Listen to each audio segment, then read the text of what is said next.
Welcome back दोस्तों, मैं Gufran electrical channel में। आज हमारी वीडियो का टॉपिक है सिंगल वाइंडिंग ट्रांसफॉर्मर और डबल वाइंडिंग ट्रांसफॉर्मर में क्या अंतर होता है। और दोस्तों साथ ही साथ हम ये भी जानेंगे कि इन दोनों का यूज कहाँ पे होता है। और दोस्तों अगर आपसे इलेक्ट्रिकल इंटरव्यू में ये क्वेश्चन कर लिया जाता है कि सिंगल वाइंडिंग ट्रांसफॉर्मर और टू वाइंडिंग ट्रांसफॉर्मर से रिलेटेड कोई भी क्वेश्चन कर लिया जाता है तो आपको क्या आंसर देना है।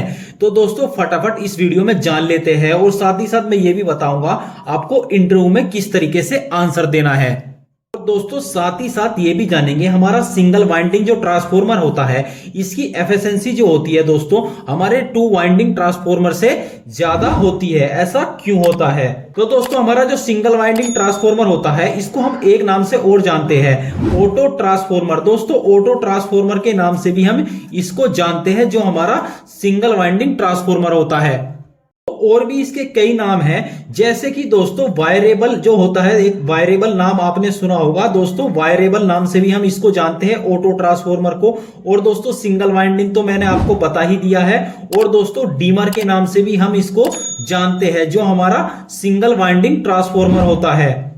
और दोस्तों जो सिंगल वाइंडिंग ट्रांसफॉर्मर होता है इसकी सबसे अच्छी खासियत जो होती है, इससे हम क्या कर सकते हैं दोस्तों, जो हमारे वोल्टेज होते हैं हम इससे सिंगल ट्रांसफॉर्मर से हम क्या करते हैं, वोल्टेज बढ़ा भी सकते हैं और दोस्तों वोल्टेज को घटा भी सकते हैं। जो हमारा सिंगल वाइंडिंग ट्रांसफॉर्मर होता है जिसको हम ऑटो ट्रांसफॉर्मर, वायरेबल या डिमर के नाम से भी जानते हैं। और वही दोस्तों जो हमारा टू वाइंडिंग ट्रांसफॉर्मर होता है, जो हमारा नॉर्मल कनेक्शन होते हैं इसके, दोस्तों टू वाइंडिंग जो ट्रांसफार्मर होता है हमारा ये नॉर्मल कन्वेंशन ट्रांसफार्मर होता है। दोस्तों इसमें क्या होता है, जो हमारा टू वाइंडिंग ट्रांसफार्मर होता है या तो आपको ये स्टेप अप देखने को मिलेगा या स्टेप डाउन देखने को मिलेगा।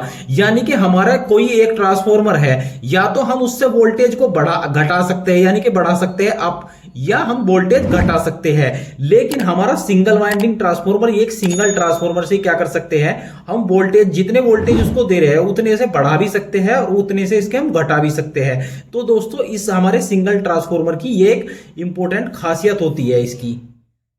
तो दोस्तों हमारा सिंगल वाइंडिंग जो ट्रांसफार्मर होता है आखिर इसमें वोल्टेज को हम घटा भी सकते हैं और बढ़ा भी सकते हैं। तो ऐसा कैसा होता है?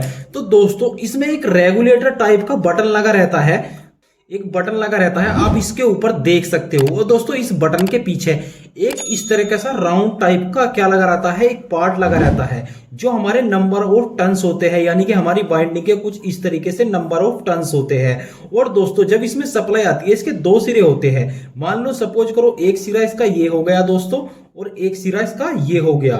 तो अब हम जैसे जैसे दोस्तों ये ऊपर का हिस्सा देख रहे हो, इस पे इस तरीके से एक टेप लगा हुआ है इस तरीके से।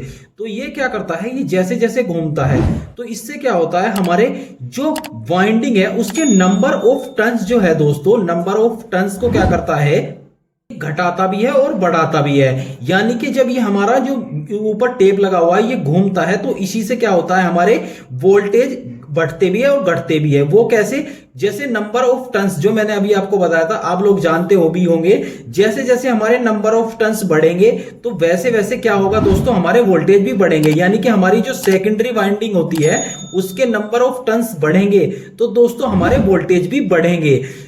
तो दोस्तों नंबर ऑफ टर्न्स बढ़ेंगे तो हमारे वोल्टेज भी बढ़ेंगे और नंबर ऑफ टर्न्स घटेंगे तो हमारे वोल्टेज भी घटेंगे। दोस्तों बढ़ाने घटाने का काम करता है जो बीच का हिस्सा लगा हुआ है, जब ये टेप ये घूमता है यानी कि ये हमारी सेकेंडरी वाइंडिंग को यहां से सप्लाई देता है। जैसे जैसे ये कम इसका जो जिसके सिरे के पास में आता रहेगा तो कम होते रहेंगे, इससे दूर जाएगा दूसरी तरफ जाएगा तो दोस्तों वोल्टेज बढ़ते रहेंगे।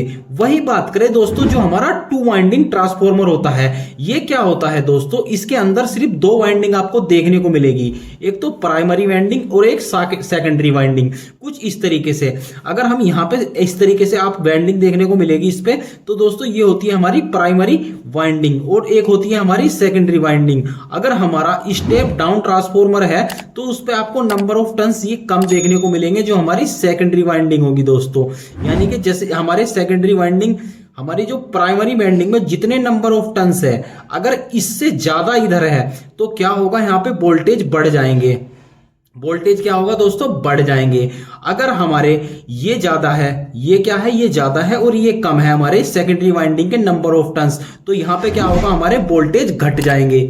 हमारा इस तरीके से वर्क करता है, यानी कि इसके जो वोल्टेज होते हैं वो फिक्स होते हैं, क्योंकि हम बाइंडिंग एक बार करते हैं, बार बार तो चेंज नहीं करेंगे। लेकिन इसमें क्या था, इसमें ऑप्शन दे रखा है घुमाने का, यानी कि हम इसको घुमाकर इसको क्या कर सकते हैं, नंबर ऑफ टर्न्स को घटा भी सकते हैं और बढ़ा भी सकते हैं। तो हमारे सिंगल वाइंडिंग ट्रांसफॉर्मर में हमको ये एडवांटेज मिल जाता है कि हम वोल्टेज जितने हम इनपुट में वोल्टेज दे रहे हैं दोस्तों, इनपुट में जितने वोल्टेज दे रहे हैं, मान लीजिए मैं इनपुट में इसको 440 वोल्टेज दे रहा हूं, तो इनपुट में 440 दे रहा हूं, तो मैं इसको 440 से बढ़ा भी सकता हूं और इसको मैं घटा भी सकता हूं। जैसे मैं चाहूं 220 हो जाए तो 220 भी मैं कर सकता हूं, नंबर ऑफ टर्न्स घटाकर।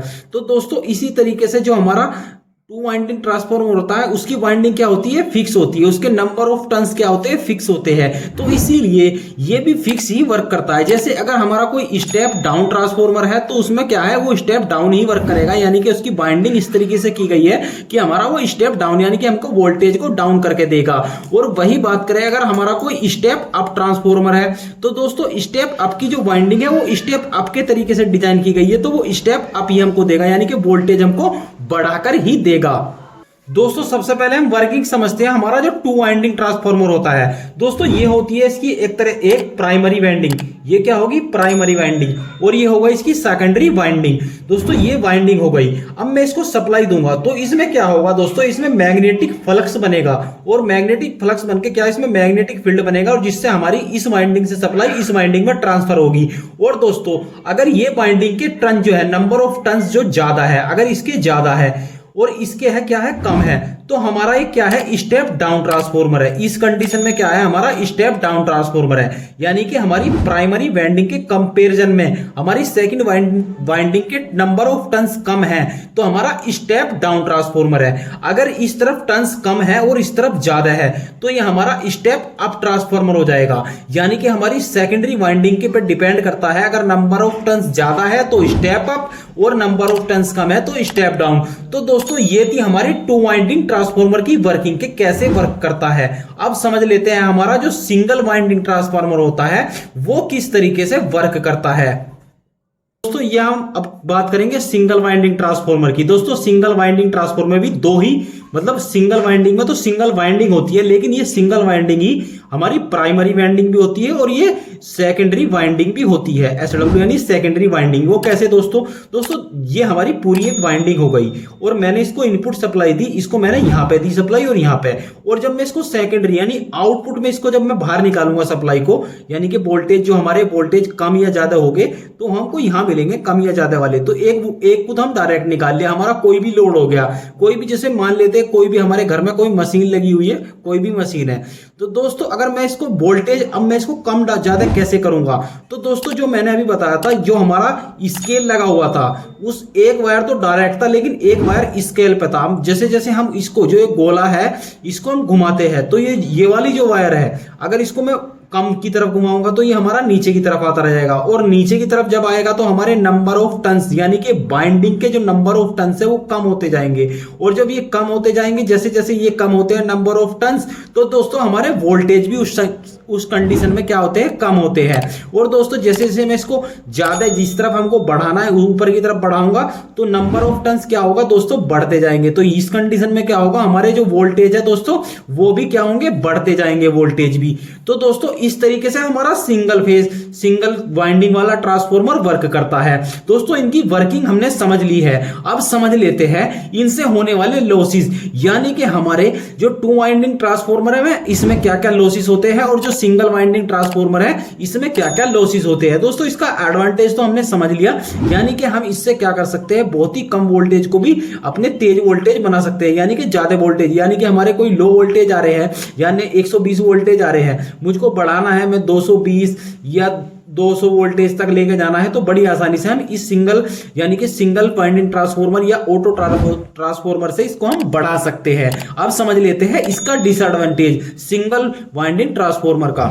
दोस्तों इससे एक बहुत बड़ा नुकसान हो सकता है। सपोज करो हमने लो वोल्टेज पे चला रखा, कोई लोड है हमारा जो लो वोल्टेज पे चल रहा है, और दोस्तों मैं अभी इसको मैंने यहाँ पे किया है, यानी कि लो वोल्टेज है। अगर किसी कारण मेरी जो वाइंडिंग है ये खराब हो जाती है, यहाँ से डैमेज हो जाती है, ये यहाँ से इसका कनेक्शन टूट जाता है, तो क्या होगा, जो हमारे प्राइमरी वाइंडिंग में जो वोल्टेज आए हैं, जो एक्चुअल में वोल्टेज आए हैं, यानी कि इसमें तो ज्यादा वोल्टेज आए हैं, तो ये डायरेक्ट क्या होगा, हमारे लोड पे चले जाएंगे और जिससे हमारा लोड क्या हो सकता है, खराब हो सकता है। तो दोस्तों ये इसका नुकसान है। और दोस्तों दूसरी चीज, हमारा जो ये टू वाइंडिंग जो ट्रांसफॉर्मर होता है, इसकी जो वाइंडिंग होती है वो क्या होती है दोस्तों, आइसोलेटेड होती है। और आइसोलेटेड होने के कारण क्या होती है, अगर हमारी किसी एक वाइंडिंग में फॉल्ट आता है, सपोज करो इस वाइंडिंग में फॉल्ट आ गया, तो ये है आइसोलेटेड, तो हमारी दूसरी वाइंडिंग क्या होगी, डैमेज नहीं होगी, यानी कि नुकसान नहीं होगा। हमारी दूसरी वाइंडिंग में जो प्रॉब्लम है वो इस तरफ ही रहेगी। सपोज करो अगर हमारी किसी एक वाइंडिंग में